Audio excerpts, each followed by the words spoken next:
আকাশবাণী আগরতলা। স্থানীয় সংবাদ পড়ছি চন্দন লেখাপাল। এখনকার বিশেষ বিশেষ খবর হলো, মুখ্যমন্ত্রী অধ্যাপক ডক্টর মানিক সাহা আজ ৩৬তম ত্রিপুরা শিল্প ও বাণিজ্য মেলার উদ্বোধন করেছেন। বিদ্যুৎ মন্ত্রী রতনলাল নাথ জানিয়েছেন, ২৪ ঘণ্টা নিরবচ্ছিন্ন বিদ্যুৎ সরবরাহে দেশ সেরা হওয়ার লক্ষ্যে কাজ করছে রাজ্য বিদ্যুৎ নিগম। অর্থমন্ত্রী নির্মলা সীতারামন আজ লোকসভায় ২০২৫-২০২৬ সালের অর্থনৈতিক সমীক্ষার অনুলিপ উপস্থাপন করেন। ত্রিপুরা ও গুজরাটের মধ্যে রঞ্জি ট্রফির ৪ দিনের খেলা আজ থেকে আগরতলায় শুরু হয়েছে। এবারে সংবাদ বিস্তারিত।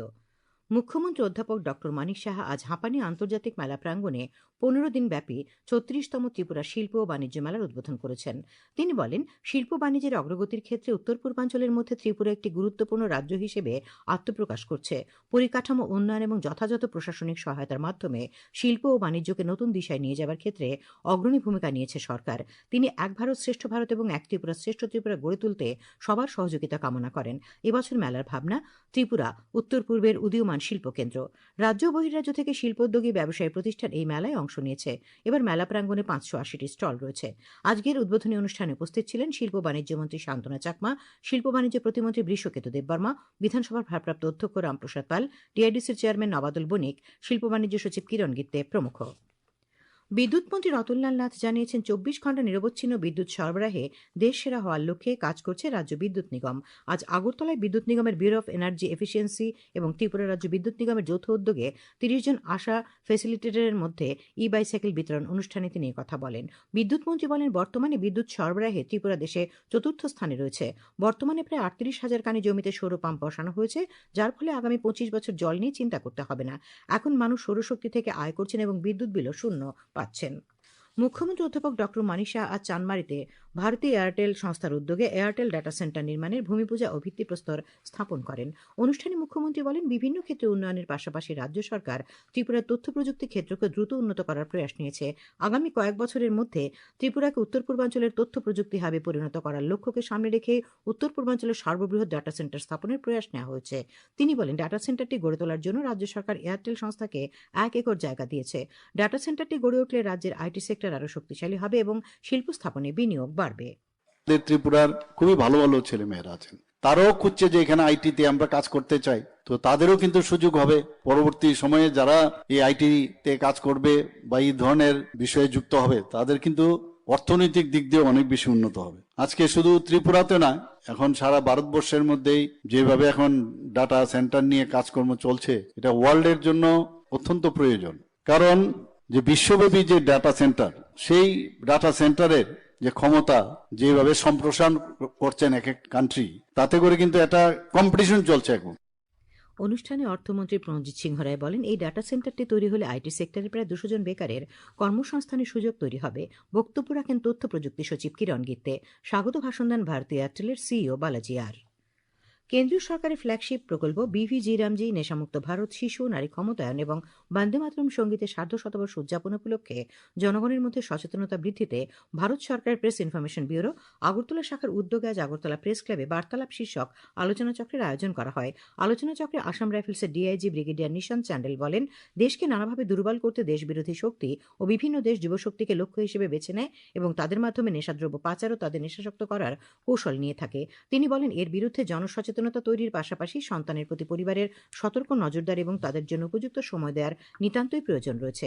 পশ্চিম ত্রিপুরা জেলার অতিরিক্ত জেলা শাসক অসিত কুমার দাস বলেন, গ্রামীণ এলাকার পরিকাঠামো উন্নয়ন এবং গ্রামীণ জনগোষ্ঠীর রোজগারের সুযোগ সম্প্রসারণের লক্ষ্যে মূলত বিবিজি রামজি আইন আনা হয়েছে। এই আইনে কেন্দ্রীয় সরকার ও রাজ্য সরকারগুলির ৬০ ও ৪০ অনুপাত অর্থ বরাদ্দের সংস্থান রাখা হলেও উত্তর পূর্বাঞ্চলের রাজ্যগুলি ও কেন্দ্রশাসিত অঞ্চলগুলির ক্ষেত্রে কেন্দ্রীয় সরকার ৯০% ব্যয় বহন করবে।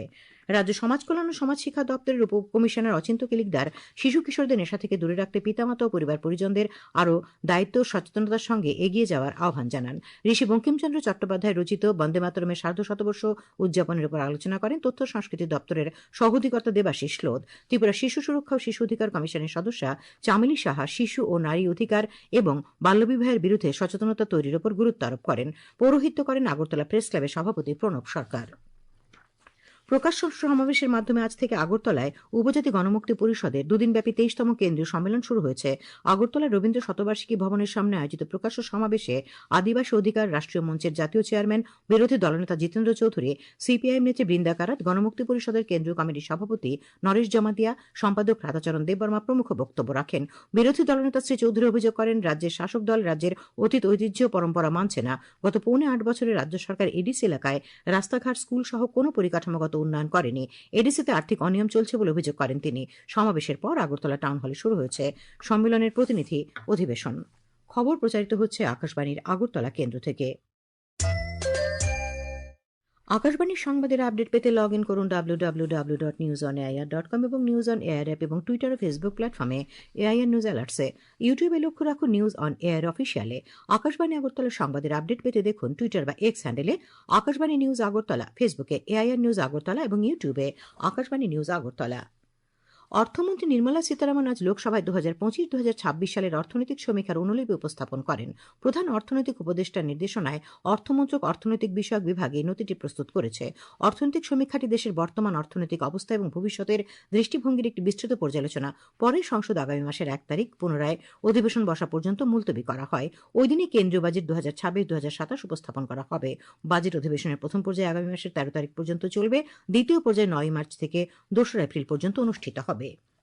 রাজ্যপাল ইন্দ্রসেনা রেড্ডি নাল্লু আজ 18ভোলা ভিলেজ কমিটি অফিস প্রাঙ্গণে নাবার্ডের উদ্যোগে শুকর চাষ বিষয়ক ক্লাস্টার প্রকল্প এবং উপজাতি উন্নয়ন তহবিলের সুবিধাভোগীদের নিয়ে কৃষক সভা এবং মত বিনিময় অনুষ্ঠানের উদ্বোধন করেন।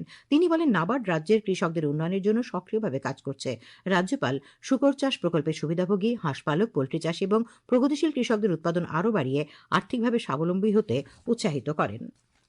জাতীয়তাবাদী কংগ্রেস পার্টির সভাপতি এবং মহারাষ্ট্রের উপমুখ্যমন্ত্রী অজিত পাওয়ারের শেষকৃত্য আজ সকালে পুনের বারামতির বিদ্যা প্রতিষ্ঠান মাঠে পূর্ণ রাষ্ট্রীয় মর্যাদায় সম্পন্ন হয়েছে। তাঁর পুত্র পার্থ পাওয়ার এবং জয় পাওয়ার চিতা প্রজ্বলন করে শেষকৃত্য সম্পন্ন করেন। অজিত পাওয়ার পরিবারের সদস্য, কেন্দ্রীয় স্বরাষ্ট্রমন্ত্রী অমিত শাহ, সড়ক পরিবহন ও মহাসড়ক মন্ত্রী নীতিন গডকরি, মুখ্যমন্ত্রী দেবেন্দ্র ফডনবিস, কেন্দ্রীয় প্রতিমন্ত্রী রামদাস আঠাওয়ালে, কেন্দ্রীয় প্রতিমন্ত্রী প্রতাপরাও যাদব, মুরলীধর মোহন, উপমুখ্যমন্ত্রী একনাথ শিন্ডে, গোয়ার মুখ্যমন্ত্রী প্রমোদ সাওয়ন্ত, প্রাক্তন কেন্দ্রীয় মন্ত্রী সুশীল কুমার শিন্ডে, মন্ত্রিপরিষদের সদস্য, সংসদ সদস্য এবং বিধানসভার সদস্যরা শেষকৃত্যে উপস্থিত থেকে প্রয়াতকে শ্রদ্ধা জানান। প্রয়াতকে গার্ড অব অনারও প্রদান করা হয়। অজিত পাওয়ারের মৃত্যুতে মহারাষ্ট্র সরকার গতকাল থেকে 3 দিনের রাষ্ট্রীয় শোক ঘোষণা করেছে। উল্লেখ্য, গতকাল পুনে জেলার বারামতি বিমানবন্দরের কাছে একটি বিমান দুর্ঘটনায় অজিত পাওয়ার এবং আরও 5 জন নিহত হন। অসামরিক বিমান পরিবহন মন্ত্রক জানিয়েছে, দুর্ঘটনাগ্রস্ত বিমানের ব্ল্যাক বক্স উদ্ধার করা হয়েছে। আগামীকাল আগরতলায় যথাযোগ্য মর্যাদায় শহীদ দিবস পালন করা হবে। দেশের স্বাধীনতা সংগ্রামে যে সকল বীর নিজেদের জীবন উৎসর্গ করেছিলেন তাদের স্মৃতির উদ্দেশ্যে এই দিনটি পালন করা হয়। সকাল 8টায় সার্কিট হাউস স্থিত মূর্তি প্রাঙ্গণে ভজন এবং রামধুন গাওয়া হবে। সকাল 8:10 রাজ্যপাল ইন্দ্রসেনা রেড্ডি নাল্লু মহাত্মা গান্ধীর মূর্তিতে পুষ্পস্তবক অর্পণ করবেন। সকাল 8:22 গান্ধীঘাট স্থিত গান্ধীবেদিতে রাজ্যপাল পুষ্পস্তবক অর্পণ করে শ্রদ্ধা জানাবেন। সকাল 10:59 থেকে 11টা পর্যন্ত সাইরেন বাজানো হবে। সাইরেন বাজানোর সঙ্গে সঙ্গে প্রত্যেকে দাঁড়িয়ে নীরবতা পালন করতে বলা হয়েছে। প্রাণী সম্পদ বিকাশ মন্ত্রী সুধাংশু দাস আজ ফটিকরায়ের কৃষ্ণনগর পঞ্চায়েতে আয়ুষ্মান আরোগ্য মন্দিরের নবনির্মিত ভবনের দ্বারোদ্ঘাটন করেন। তিনি বলেন, গ্রামীণ এলাকার স্বাস্থ্য পরিষেবার মান উন্নয়নে রাজ্য সরকার নিরলসভাবে কাজ করে চলেছে। বক্তব্য রাখেন ঊনকোটি জেলা পরিষদের সভাধিপতি অমলেন্দু দাস, কুমারঘাট পঞ্চায়েত সমিতির চেয়ারপারসন সুমতি দাস, ঊনকোটি জেলার সিএমও ডক্টর শীর্ষেন্দু চাকমা প্রমুখ। প্রাণী সম্পদ বিকাশ দপ্তর এবং ভেটেরিনারি কাউন্সিল অব ত্রিপুরার উদ্যোগে আজ আগরতলার প্রজ্ঞাভবনে প্রাণী পালন ও দুগ্ধ উৎপাদন পেশাদার ব্যবস্থাপনার শীর্ষক সেমিনার হয়। বক্তব্য রাখেন প্রাণী সম্পদ বিকাশ দপ্তরের সচিব দীপাডি নায়ার, পশ্চিমবঙ্গ প্রাণী ও মৎস্যবিজ্ঞান বিশ্ববিদ্যালয় এবং ভুবনেশ্বরের কিড স্কুল অফ রুরাল ম্যানেজমেন্টের বিশেষজ্ঞরা। সমবায় মন্ত্রী শুক্লাচার্য নোয়াতিয়া জোলাইবাড়ি ব্লকের শান্তিনিকেতন পাড়ায় 2 দিনব্যাপী খাদ্য উৎসবের উদ্বোধন করেন। জোলাইবাড়ি ব্লক ও ত্রিপুরা গ্রামীণ আজীবিকা মিশনের উদ্যোগে আয়োজিত খাদ্য উৎসবের স্বসহায়ক দলের 12টি স্টল খোলা হয়েছে। খেলার খবর। ত্রিপুরা ও গুজরাটের মধ্যে রঞ্জি ট্রফির 4 দিনের খেলা আজ থেকে আগরতলায় শুরু হয়েছে। এমবিবি স্টেডিয়ামে টসে জিতে রাজ্য দল প্রথমে বোলিং করার সিদ্ধান্ত নেয়। ব্যাট করতে নেমে সফরকারী গুজরাট প্রথম ইনিংসে প্রথম দিনের শেষে 7 উইকেট হারিয়ে 267 রান করেছে। ত্রিপুরা ও দিল্লির মধ্যে কর্নেল সিকে নাইডু ট্রফি অনূর্ধ্ব 23 বছরের ক্রিকেটের 4 দিনের খেলা আগামীকাল আগরতলায় শুরু হবে। নরসিংগড়ের পিটিএ মাঠে খেলা হবে। আবহাওয়া। আগামীকাল আকাশ আংশিক মেঘাচ্ছন্ন থাকবে। সকালে হালকা কুয়াশা পড়ার সম্ভাবনা রয়েছে। আজ দিনের সর্বোচ্চ তাপমাত্রা ছিল 29 ডিগ্রি সেলসিয়াস, সর্বনিম্ন 11.7 ডিগ্রি সেলসিয়াস। আগামীকাল সর্বোচ্চ তাপমাত্রা 29 ডিগ্রি সেলসিয়াস এবং সর্বনিম্ন 13 ডিগ্রি সেলসিয়াসের কাছাকাছি থাকবে। শেষ করার আগে খবরের বিশেষ বিশেষ অংশ আরেকবার। মুখ্যমন্ত্রী অধ্যাপক ডক্টর মানিক সাহা আজ 36তম ত্রিপুরা শিল্প বাণিজ্য মেলার উদ্বোধন করেছেন। বিদ্যুৎ মন্ত্রী রতনলাল নাথ জানিয়েছেন, 24 ঘন্টা নিরবচ্ছিন্ন বিদ্যুৎ সরবরাহে দেশ সেরা হওয়ার লক্ষ্যে কাজ করছে রাজ্য বিদ্যুৎ নিগম। অর্থমন্ত্রী নির্মলা সীতারামন আজ লোকসভায় 2025-2026 সালের অর্থনৈতিক সমীক্ষার অনুলিপি উপস্থাপন করেছেন। ত্রিপুরা গুজরাটের মধ্যে রঞ্জি ট্রফির 4 দিনের খেলা আজ থেকে আগরতলায় শুরু হয়েছে। স্থানীয় সংবাদ আজ এখানেই শেষ হলো। পরবর্তী বাংলা স্থানীয় সংবাদ শোনা যাবে আগামীকাল সকাল 7:35 মিনিটে।